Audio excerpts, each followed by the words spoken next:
welcome to Unit 1 of Light the Music. I am Steve Van Dam. I'm the CEO and lead instigator of all of this madness. And I am Tom. I'm a designer and assistant troublemaker. We're going to walk you through everything you need to know to get started with Unit 1.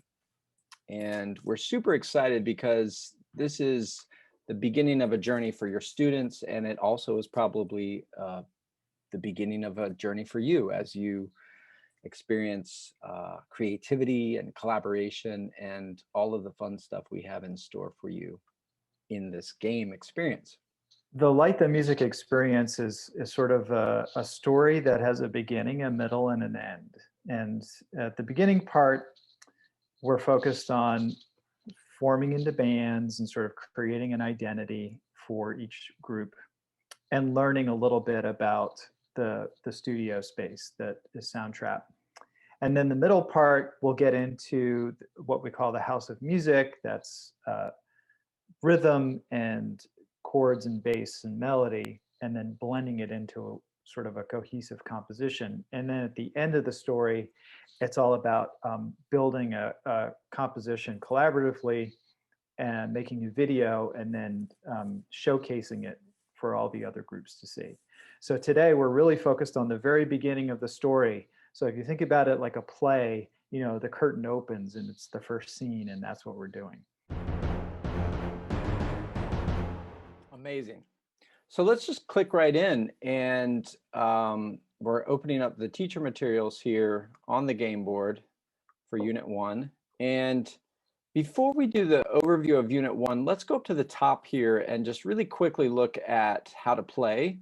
I think the most important thing here is that this might be different than curriculum that you've used before, in the sense that it really is a game. It's really a journey for these students. And what we've seen is that students can really dig into this. They get excited about creating a stage name and being in this virtual band and going through this experience. Can you jump in and experiment and play with these tools and see what happens? As students start using these tools, there is no wrong music. Isn't that interesting? You know, like that's a really interesting thing that you created, and maybe you don't love it, but like we can talk about what that is and how you created it and sort of different ways that you might change it or keep going with it or any of those things. The Code of KSHH is this really powerful way that students can not only receive feedback about what they're doing, but they can also give that feedback. And Tom, I'm going to hand it over to you since this is well in your wheelhouse. An essential part of any creative process is how the artist or maker or musician gives and receives critique. It's sort of like the fuel that makes the creative process more meaningful, is when you can determine if you're on the right course or you need to make any adjustments. What we've discovered is that very often music students and, well, grown-ups and anybody really just doesn't really have good training or tools to give critique. Critique is like a gift. It's like, I've heard you, I'm listening, I'm paying attention, and I want to be helpful to you. And what's really important in Unit 1 is to start incorporating feedback into every activity and developing that skill set and that pattern of behavior of expecting critique and giving it. So what you see on the screen now are some examples of sort of some of the better ways to do that and some of the terrible ways to do that. And it's not about doing it perfectly or giving critique perfectly every time. It's about practicing the skill and practicing the process of using critique all the time in the Light the Music program. So when we say it's kind, specific, helpful, and honest, when students are sharing critique with each other or with even you as the instructor, it doesn't have to be all four things. It can be at least one. That's what we usually say. And short and simple is fine. we can model this right now. Steve, how did I do in explaining the Code of KSHH so far? I think you did a great job. It was very complete, and I like how you started with the context of why it matters, which is in a creative process, especially a creative collaborative process, that there's this need for this. My helpful feedback would be just to add a couple of builds, and one is that we've seen students use this for a lot of things, not just about how something that you created turned out, but connecting with their fellow students in the discussion topics and empathizing with things that are happening in the process. I couldn't figure out how to open up that particular instrument either. That's great KSHH feedback. And really this connects these students, especially students that are in a band with each other, to each other. And it creates this safe space for them to be creative, to be a little bit more adventuresome. Sometimes you can even give, as the teacher, you can give KSHH feedback on their KSHH feedback and model Meta good KSHH KSHH. feedback. Yes, meta KSHH. Super, super meta. There's one really critical piece of advice we can give you. It's don't skip KSHH feedback. It's so important that students feel heard and seen and appreciated for their efforts and have that fuel. So don't be stingy on the KSHH. Ladle it on like thick gravy on top of everything. There are lots of different ways that teachers are doing this with a Pear Deck, Google Doc, live, obviously having that experience of giving and receiving conversational KSHH feedback is fantastic. So lots of different ways to do it. Now let's look at just a quick overview of Unit 1. Unit 1 is special. It has 5 activities, and this is it's a really fun and engaging way for kids to start into this journey. And it's also really important because it sets the stage for everything that's to come. So first we get to know our bandmates in activity 1, this discussion, and everybody gets to pick a stage name. Activity 2 is a scavenger hunt. What's your vibe? So players get to populate their character with style and details. Activity 3, now the players get to name their band, which is just hilarious from the stuff that we've seen. Just amazing, some of the band names that are created. And then activity 4, this is where we sort of open the door to the studio and let students peek in for the first time. And then 5, as always, is the journal reflection, where students get to sort of capture their experience in this first unit. This is the first time that we've actually shown anybody how an activity page is put together. So we've got sort of like the top part that has the student player guide. That's the stuff that you can copy and paste and put into your learning management system if that's the way you do it. And then at the bottom section, we've got some sort of notes that we intend just for the instructor, or for if you're using a producer to pull this off, and these are for them.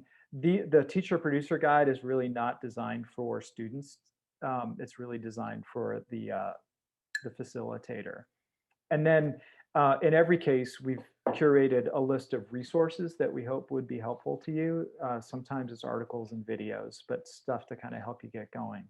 And of course, if you get stuck or you're confused or you need some help, you can hit us up on the Slack channel, or any other way for some professional development support.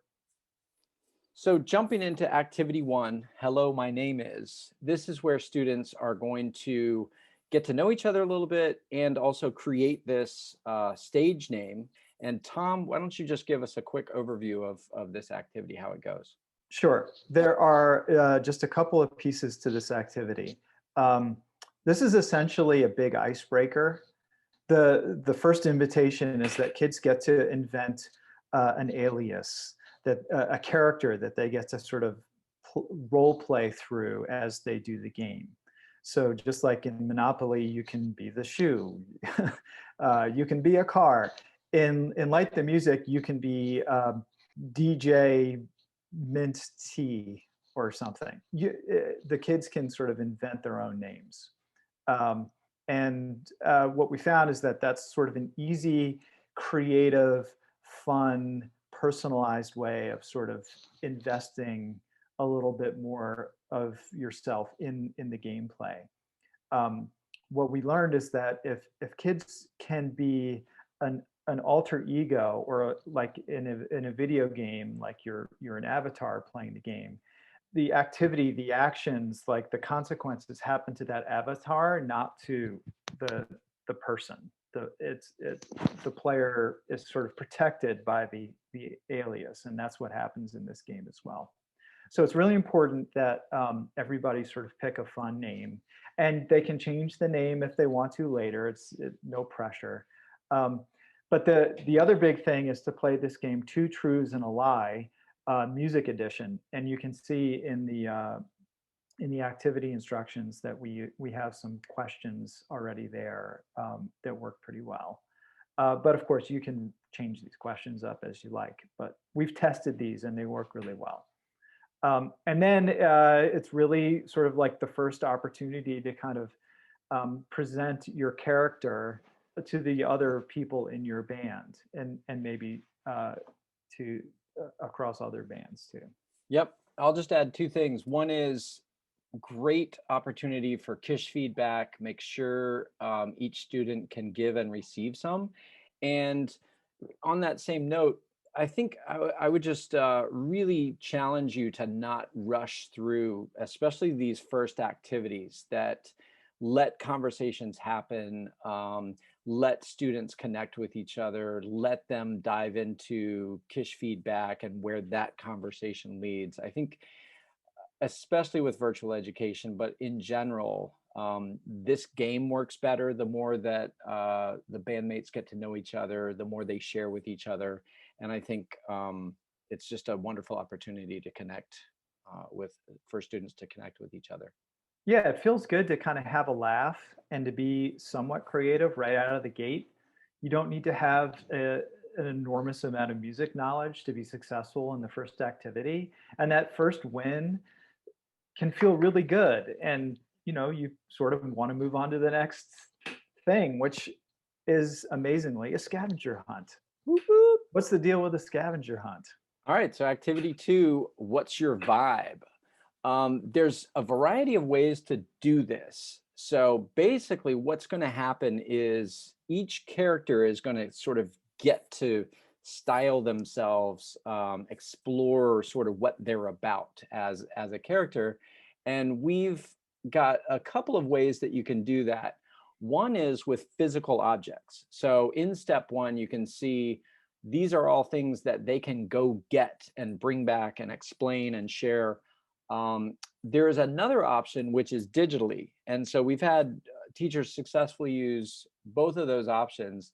The digital option is to go and find images on online, Google search, whatever, to style yourself. So your vehicle of choice, you can go find a picture of a Harley Davidson and pop it into your Google slide and put up some examples of this. You can see the student creativity already manifesting, and students already kind of digging into this and having fun with what their character wears and what they eat and all of these things. And it starts kind of pointing in a direction, which is kind of fun too, that maybe the band will continue in that direction, maybe they won't. And it's a wonderful opportunity, again, to give Kish feedback. A lot of the bandmates might share, maybe they both like that kind of car or that snack or whatever. And so these are just another really wonderful opportunity for bandmates to give Kish feedback and connect with each other. As you see, there are the teacher producer guide for facilitation and also some additional resources as in all of the activities. Just a little pro tip on this one. It can be helpful if the items are visible to everybody, either in a slide or if you're doing this in a virtual meeting, to have it sort of written out so everybody can see, and then give them a chance to kind of think about which of these things they want to go after, and then set a timer so everybody kind of arrives back at the right time for it. This isn't a full day scavenger hunt. This is like a 5-minute quick go find some stuff, and then when you come back, it's a little show and tell. But if you're doing the meeting asynchronously, perhaps, or this is an assignment that they have to deliver in a slide, then obviously you want to have some photos or something visual that represents the outcome. And again, don't rush through this. The players love to sort of talk about who they are as a stage persona and why they've made these choices. And this is already a place where creativity starts showing up, and then they can get and receive Kish feedback on that. So good stuff starts happening here. Now we are ready to get to activity 3, which is where students collaborate for the first time. And again, we've made this a very sort of easy to dip your toe into collaborative exercise, where at the end of it, the students are going to have their band name.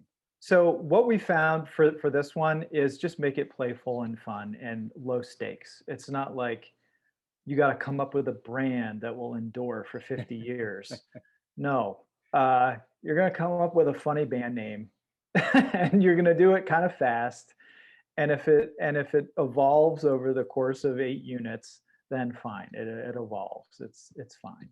But what we've tried to do is make this a lot less painful than a lot of other bands go through in naming their groups.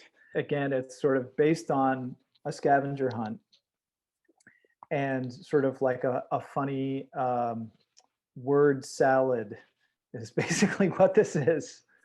But it does allow for the results to be unique to each group, and to have a little bit of editing and collaboration, just a touch of friction between the members about choosing the order of the words and some of the other little details there. But it certainly should take a lot of the pressure off coming up with like the best band name ever. Steve, what were some of the band names we had in other classes? Well, the first of all of our play testing, the first band came up with the name Slush with 2 U's. And there was just this like aha moment for all of us where it was just like, that's an awesome band name. And this Slush activity came from any snack, food, candy, or treat. Right. So we had 4 kids show up with toys and plastic objects and books and musical instruments, but it was the kid who brought the slushy. Everyone was like, "Oh, slushy! That's what we should be, a slush." And band name was done. We can only hope your experience is as simple and fast and easy as that one. There's 2 pro tips that I'll suggest. One is it's really important that like these words are that each band ends up with a pretty manageable group of words. So it's kind of finding the essence or an inspiration. I might show up with a jar of water, and I don't have to say jar of water for the word. I can say wet, or I can say drip, or whatever. And so one of the pro tips is to like really kind of encourage students to find like this kind of short list of impactful words which they can choose from. And the other pro tip is this activity helps to avoid students coming in with like a preconceived band name that they want to be some sort of we want to be the Souls of Justice.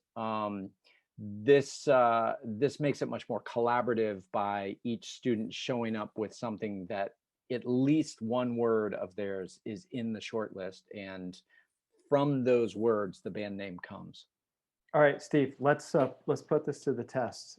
Okay. Do you have a snack, food, candy, or treat, a toy, a plastic object handy? I have, yes. I'm gonna take Okay, I'm ready. Okay, I'm ready to. So I have, in this mug, I have some coffee, but it's Okay, old coffee. So I'm going to call it bitter. bitter. Yes. I have a plushy robot that Nice. I got at an art market many years ago, and it has very shiny skin and this kind of dial. I don't know what it measures. I didn't even know it had that. Right.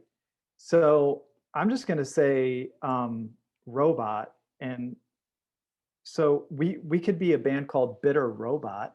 I kind of like that. See how we did that? What was that? 15 seconds. We got a band name. All right. And Bitter Robot was born, and the history books tell the story of such a thing. Bitter Robot plays bluesy techno. We've seen some teachers accomplish the first three activities in one set, like one class, because it's 5 minutes on each thing and then a little bit of time to share. But you could expand each activity to a full class period or part of a class period if you wanted to, or you could try and compress it and do it all in one. But when we show all these activities, it's really up to you, the teacher, to decide how you want to deliver this stuff.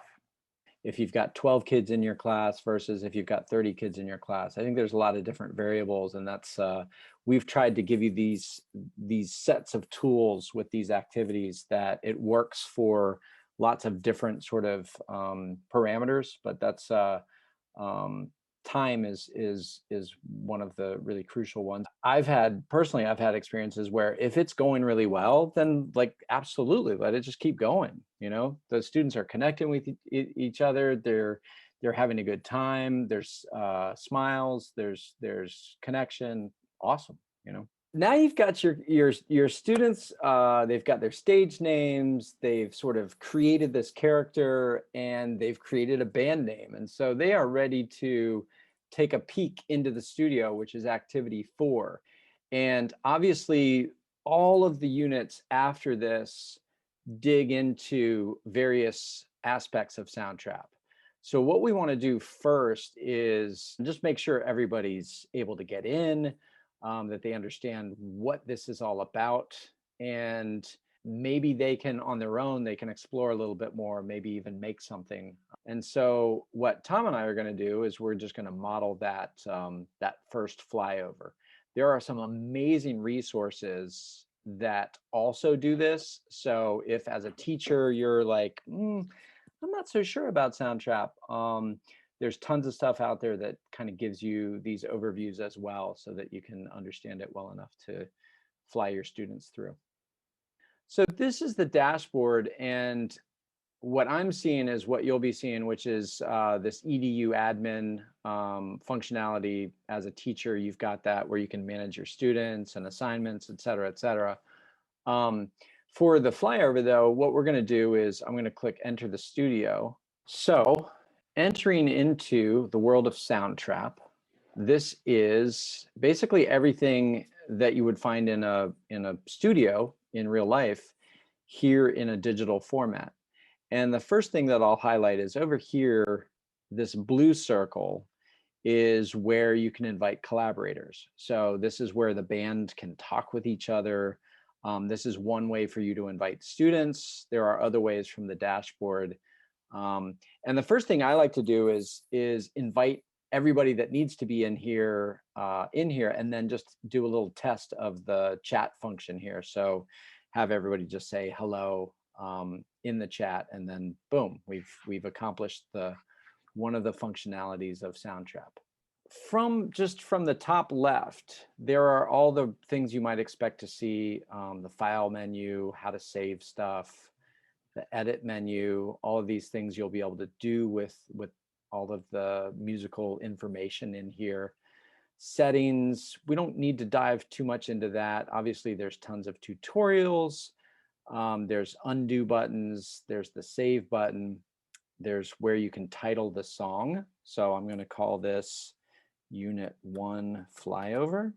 And then down here at the bottom are all of the other very important controls. There's master volume here on the bottom left. That controls the output of everything. And as a teacher, I like to have it about at the midpoint. So if I'm playing something back, it's not too loud, and students or my voice can be heard over the music. You've got the record button, and you've got, you know, the traditional play and stop buttons. And then over here, you've got the metronome. You can click on the metronome to change the tempo, and then you've got settings for it as well over here.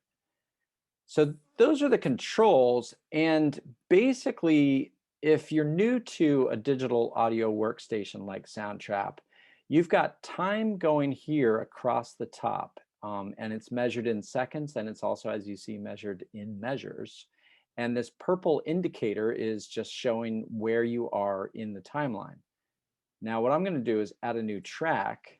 So I clicked on the grand piano instrument, and you saw that keyboard popped up when I clicked on it. So now it's open, and different tracks have different capabilities, but in a nutshell, there's the opportunity here to choose from a bunch of different instrument sounds, and you can see it just is almost endless, all of the different choices. I'm going to pick a glockenspiel. Then there's this keyboard here, which I can just click on with my mouse, but I can also, as you see the letters here on the keys, I can also play the letters on my keyboard. And so there are different ways to play this instrument. There are all these controls that you can see of how to manipulate the sound, and have a lot of fun with that. And then there's this thing called piano roll, which is another way to input. I can click anywhere here and add notes by basically inputting these notes in MIDI as if they were music notation. And you can see as I did that now that this red region has popped up, because now there are notes in this glockenspiel track. And I can play that, and away we go, right? So this is the basics of these instruments. Now I can create a new track, and maybe I want to do drums. And so there's this drum machine track, and just really quickly, I'm going to click on some of these squares, and all of a sudden I've got drums and glockenspiel. Now, if I want to listen to that repeating as a loop, I can make this loop indicator here, this top light purple bar. I can click on that to make it active, and then when it's active,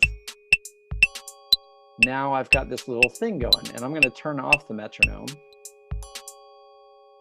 and voila, I've made music. This sounds exactly like the Bitter Robots. This is Bitter Robots' first track off their debut album, 2020. And so this is obviously each of these different concepts. What can a drum machine do? How do I make my regions longer? How do I do all these different things? We can go deeper and deeper and deeper into this set of tools, but the idea is these are the basic concepts. This is what you need to know in order to walk into the studio and start making something. Anything you might add, Tom? Yes. So the goal of this activity is really just to kind of demystify the studio, which is going to sort of be the virtual version of the band room. So all the music making happens in the studio now. And we just want to allow the students to kind of wander around in it and press a bunch of buttons and see how things sort of stack up. It's going to take some practice to get music happening in the studio, and that's what the other units are for, and all the other activities will help everyone in the class, no matter what their musical ability is at the starting point, make progress and get better at making things in the studio. So there is no sort of composition challenge yet.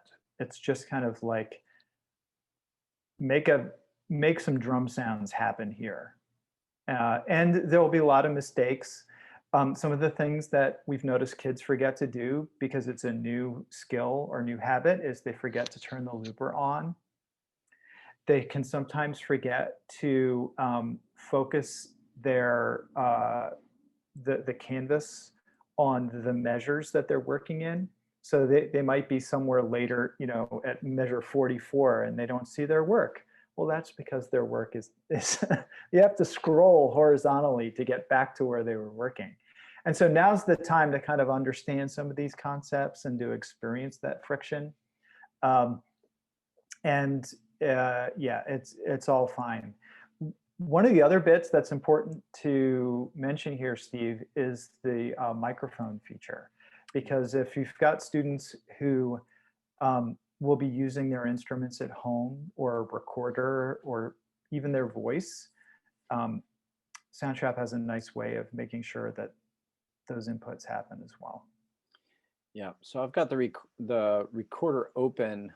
This is, as you see, it's a little bit different because it's just recording now. It's not an instrument. It's whatever's coming through the microphone is what's recorded. And if I hit start recording, it's going to ask me if I'm wearing headphones or not, which is really important. We highly recommend that students use headphones for this. You just get much better results. And they have to be wired. Yes. We found that the Bluetooth headphones, like that, the AirPods and things like that, there's a weird lag between Soundtrap and what happens in the phones. But we haven't had any problems with the wired headphones yet. Yeah, and I think there's just also a general idea that this is very new for students. There's all kinds of technology here that we're sort of opening the door to. And so one of the best places for KSHH feedback at this stage of the game is to really honor students in this journey of learning and not knowing how to do something. And that's okay. That's great. To be patient with the technology. Sometimes Soundtrap takes a little while to load up, or there are lots and lots of different opportunities here for the tech to be challenging. And so I think it's just a great place for, especially as a teacher, that you can really sort of highlight students' willingness to experiment and kind of fearlessly jump into this and maybe mess something up. Great. Awesome. So that is activity 4, exploring Soundtrap. And you can challenge students to create something if they feel so bold. This is where the lightning rounds in future units will happen. Lightning round is an opportunity for students who have done stuff outside of the unit activities to share their work. It's a great time for students to become inspired or to learn from what other students are doing. So that is the lightning round concept. And then let's jump into the journal activity, number 5, reflection. And reflection is the last activity in each of the units. And this is a really effective way for students to capture how things are going, to talk about their own progress, to talk about what maybe felt good in the unit, any challenges that they experienced. And so we've given you a list of questions for each unit. These are different questions that help sort of facilitate that. And again, different teachers have different places where this lives and different ways that they can use their LMS to capture this student feedback. But it's really helpful, I think, for teachers to get this experience through the students' eyes of how things are going and what they're learning, and also how the band is kind of shaping up, all of that. we suggest that the journal entries are sort of personal between teacher and student. They're not shared within the band. It's not a group project. It's a chance for sort of solo reflection. All right, jumping out. That is Unit 1, and I'm excited. Bitter Robot is heading into the future now, and I can't wait to see what's in Unit 2. Yeah.